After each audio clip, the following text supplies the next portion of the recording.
مسلمانوں کو اور ان کے سردار فخر دو عالم صلی اللہ علیہ وسلم کو جب کفار سے تکالیف پہنچتی ہی رہیں اور آئے دن ان میں بجائے کمی کے اضافہ ہی ہوتا رہا، تو حضور صلی اللہ علیہ وسلم نے صحابہ رضی اللہ تعالی عنہم کو اس کی اجازت فرما دی کہ وہ یہاں سے کسی دوسری جگہ چلے جائیں۔ تو بہت سے حضرات نے حبشہ کی ہجرت فرمائی۔ حبشہ کے بادشاہ اگرچہ نصرانی تھے اور اس وقت تک مسلمان نہ ہوئے تھے، مگر ان کے رحم دل اور منصف مزاج ہونے کی شہرت تھی۔ چنانچہ نبوت کے 5ویں برس رجب کے مہینے میں پہلی جماعت کے 11 یا 12 مرد اور 4 یا 5 عورتوں نے حبشہ کی طرف ہجرت کی۔ مکہ والوں نے ان کا پیچھا بھی کیا کہ یہ نہ جا سکیں، مگر یہ لوگ ہاتھ نہ آئے۔ وہاں پہنچ کر ان کو یہ خبر ملی کہ مکہ والے سب مسلمان ہو گئے اور اسلام کو غلبہ ہو گیا۔ اس خبر سے یہ حضرات بہت خوش ہوئے اور اپنے وطن واپس آ گئے، لیکن مکہ مکرمہ کے قریب پہنچ کر معلوم ہوا کہ یہ خبر غلط تھی اور مکہ والے اسی طرح بلکہ اس سے بھی زیادہ دشمنی اور تکلیفیں پہنچانے میں مصروف ہیں، تو بڑی دقت ہوئی۔ ان میں سے بعض حضرات وہیں سے واپس ہو گئے اور بعض کسی کی پناہ لے کر مکہ مکرمہ میں داخل ہو گئے۔ یہ حبشہ کی پہلی ہجرت کہلاتی ہے۔ اس کے بعد ایک بڑی جماعت نے جو 83 مرد اور 18 عورتیں بتلائی جاتی ہیں متفرق طور پر ہجرت کی، اور یہ حبشہ کی دوسری ہجرت کہلاتی ہے۔ بہرحال صحابہ رضی اللہ تعالیٰ عنہ دونوں ہجرتیں کیں اور بعد نے ایک۔ کفار نے جب یہ دیکھا کہ لوگ حبشہ میں چین کی زندگی بسر کرنے لگے تو ان کو اور بھی غصہ آیا اور بہت سے تحفے تحائف دے کر نجاشی شاہ حبش کے پاس ایک وفد بھیجا، جو بادشاہ کے لیے بھی بہت سے تحفے لے کر گیا اور اس کے خواص اور پادریوں کے لیے بھی بہت سے ہدیے لے کے گیا۔ جا کر اول حکام اور پادریوں سے ملا اور ہدیے دے کر ان سے بادشاہ کے یہاں اپنی سفارش کا وعدہ لیا، اور پھر بادشاہ کی خدمت یہ وفد حاضر ہوا۔ اول بادشاہ کو سجدہ کیا اور پھر تحفے پیش کر کے اپنی درخواست پیش کی، اور رشوت خور حکام نے تائید کی۔ انہوں نے کہا کہ اے بادشاہ، ہماری قوم کے چند بیوقوف لڑکے اپنے قدیمی دین کو چھوڑ کر ایک نئے دین میں داخل ہو گئے، جس کو نہ ہم جانتے ہیں اور نہ آپ جانتے ہیں، اور آپ کے ملک میں آ کر رہنے لگے۔ ہم کو شرفائے مکہ نے اور ان لوگوں کے باپ، چچا اور رشتہ داروں نے بھیجا ہے کہ ان کو واپس لائیں۔ آپ ان کو ہمارے سپرد کر دیں۔ بادشاہ نے کہا کہ جن لوگوں نے میری پناہ پکڑی ہے، بغیر تحقیق کے ان کو حوالے نہیں کر سکتا۔ اول ان سے بلا کر تحقیق کر لوں، اگر یہ صحیح ہوا تو حوالے کر دوں گا۔ چنانچہ مسلمانوں کو بلایا گیا۔ مسلمان اول بہت پریشان ہوئے کہ کیا کریں، مگر اللہ کے فضل نے مدد کی اور ہمت سے یہ طے کیا کہ چلنا چاہیے اور صاف بات کہنا چاہیے۔ بادشاہ کے یہاں پہنچ کر سلام کیا۔ کسی نے اعتراض کیا کہ تم نے بادشاہ کو آداب شاہی کے موافق سجدہ نہیں کیا۔ لوگوں نے کہا، ہم کو ہمارے نبی صلی اللہ علیہ وسلم نے اللہ کے سوا کسی کو سجدہ کرنے کی اجازت نہیں دی۔ اس کے بعد بادشاہ نے ان سے حالات دریافت کیے۔ حضرت جعفر رضی اللہ تعالیٰ عنہ آگے بڑھے اور فرمایا کہ ہم لوگ جہالت میں پڑے ہوئے تھے، نہ اللہ کو جانتے تھے نہ اس کے رسولوں سے واقف تھے، پتھروں کو پوجتے تھے، مردار کھاتے تھے، برے کام کرتے تھے، رشتے ناتوں کو توڑتے تھے۔ ہم میں کا کوئی بھی ضعیف کو ہلاک کر دیتا۔ ہم اسی حال میں تھے کہ اللہ نے اپنا ایک رسول بھیجا جس کے نسب کو، اس کی سچائی کو، اس کی امانت داری کو، پرہیزگاری کو ہم خوب جانتے ہیں۔ اس نے ہم کو ایک اللہ وحدہ لا شریک لا کی عبادت کی طرف بلایا اور پتھروں اور بتوں کو پوجنے سے منع فرمایا۔ اس نے ہم کو اچھے کام کرنے کا حکم دیا، برے کاموں سے منع کیا۔ اس نے ہم کو سچ بولنے کا حکم دیا، امانت داری کا حکم دیا، صلہ رحمی کا حکم کیا، پڑوسی کے ساتھ اچھا برتاؤ کرنے کا حکم دیا، نماز، روزہ، صدقات و خیرات کا حکم دیا اور اچھے اخلاق تعلیم کیے، زنا، بدکاری، جھوٹ، یتیم کا مال کھانا، کسی پر تہمت لگانا اور اس قسم کے برے اعمال سے منع فرمایا۔ ہم کو قرآن پاک کی تعلیم دی، ہم اس پر ایمان لائے اور اس کے فرمان کی تعمیل کی، جس پر ہماری قوم ہماری دشمن ہو گئی اور ہم کو اس ہر طرح سے ستایا۔ ہم لوگ مجبور ہو کر تمہاری پناہ میں اپنے نبی صلی اللہ علیہ وسلم کے ارشاد سے آئے ہیں۔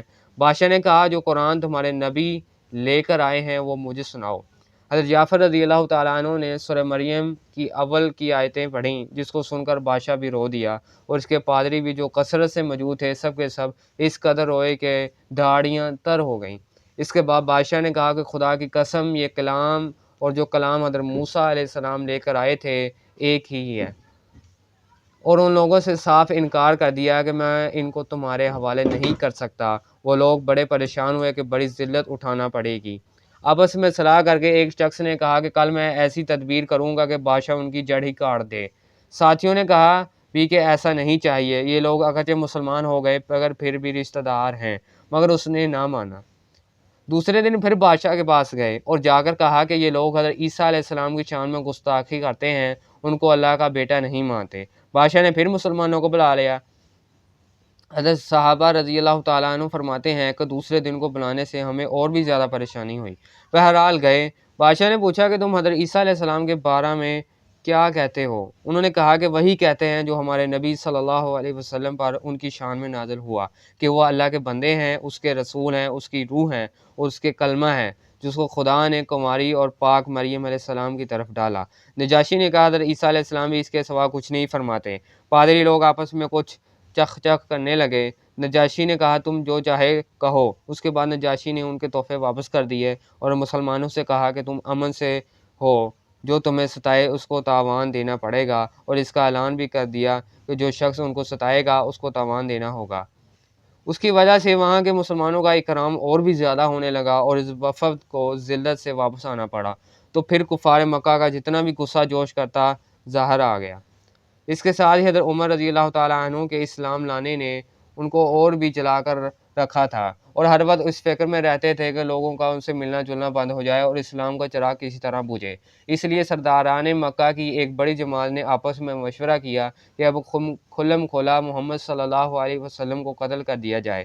لیکن قتل کرنا بھی آسان کام نہ تھا، اس لیے کہ بنو ہاشم بھی بڑے جتھے اور اونچے طبقہ کے لوگ شمار ہوتے تھے۔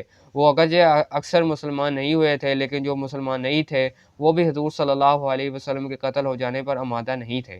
اس لیے ان سب کفار نے مل کر ایک معاہدہ کیا کہ سارے بنو ہاشم اور بنو مطلب کا بائیکاٹ کیا جائے، نہ ان کو کوئی شخص اپنے پاس بیٹھنے دے، نہ ان سے کوئی خرید و فروخت کرے اور نہ بات چیت کرے، نہ ان کے گھر جائے، نہ ان کو اپنے گھر میں آنے دے، اور اس وقت تک صلح نہ کرے جب تک وہ حضور صلی اللہ علیہ وسلم کو قتل کے لیے حوالے نہ کر دیں۔ یہ معاہدہ زبانی ہی گفتگو پر ختم نہیں ہوا، بلکہ یکم محرم 7 نبوی کو ایک معاہدہ تحریری لکھ کر بیت اللہ میں لٹکایا گیا تاکہ ہر شخص اس کا احترام کرے اور اس کو پورا کرنے کی کوشش کرے۔ اس معاہدے کی وجہ سے 3 برس تک یہ سب حضرات دو پہاڑوں کے درمیان ایک گھاٹی میں نظر بند رہے کہ نہ کوئی ان سے مل سکتا تھا، نہ یہ کسی سے مل سکتے تھے، نہ مکہ کے کسی آدمی سے کوئی چیز خرید سکتے تھے، نہ باہر سے آنے والے کسی تاجر سے مل سکتے تھے۔ اگر کوئی شخص باہر نکلتا تو پیٹا جاتا اور کسی ضرورت کا اظہار کرتا تو سا جواب پاتا۔ معمولی سا سامان غلہ وغیرہ جو ان لوگوں کے پاس تھا وہ کہاں تک کام دیتا۔ آخر فاقوں پر فاقے گزرنے لگے اور عورتیں اور بچے بھوک سے بےتاب ہو کر روتے اور چلاتے، اور ان کے اعزا کو اپنی بھوک اور تکالیف سے زیادہ ان بچوں کی تکالیف ستاتی۔ آخر 3 برس کے بعد اللہ کے فضل سے وہ صحیفہ دیمک کی نظر ہوا اور ان حضرات کی یہ مصیبت دور ہوئی۔ 3 برس کا زمانہ ایسے سخت بائیکاٹ اور نظر بندی میں گزارا، اور ایسی حالت میں ان حضرات پر کیا کیا مشقتیں گزری ہوں گی وہ ظاہر ہے، لیکن اس کے باوجود صحابہ کرام رضی اللہ تعالیٰ عنہم اجمعین نہایت ثابت قدمی کے ساتھ اپنے دین پر جمے رہے، بلکہ اس کی اشاعت فرماتے رہے۔ ناظرین، یہ تکالیف اور مشقتیں ان لوگوں نے اٹھائی ہیں جن کے آج ہم نام لیوا کہلاتے ہیں، اور اپنے آپ کو ان کا متبع بتلاتے ہیں اور سمجھتے ہیں ہم لوگ ترقی کے باب میں صحابہ کرام رضی اللہ تعالیٰ عنہم اجمعین جیسی ترقیوں کے خواب دیکھتے ہیں، لیکن کسی وقت ذرا غور کر کے یہ بھی سوچنا چاہیے کہ ان حضرات نے قربانیاں کتنی فرمائی، اور ہم نے دین کی خاطر، اسلام کی خاطر، مذہب کی خاطر کیا کیا۔ کامیابی ہمیشہ کوشش اور سعی کے مناسب ہوتی ہے۔ ہم لوگ چاہتے ہیں کہ عیش و آرام، بد دینی اور دنیا طلبی میں کافروں کے دوش بدوش چلیں اور اسلامی ترقی ہمارے ساتھ ہو۔ یہ کیسے ہو سکتا ہے؟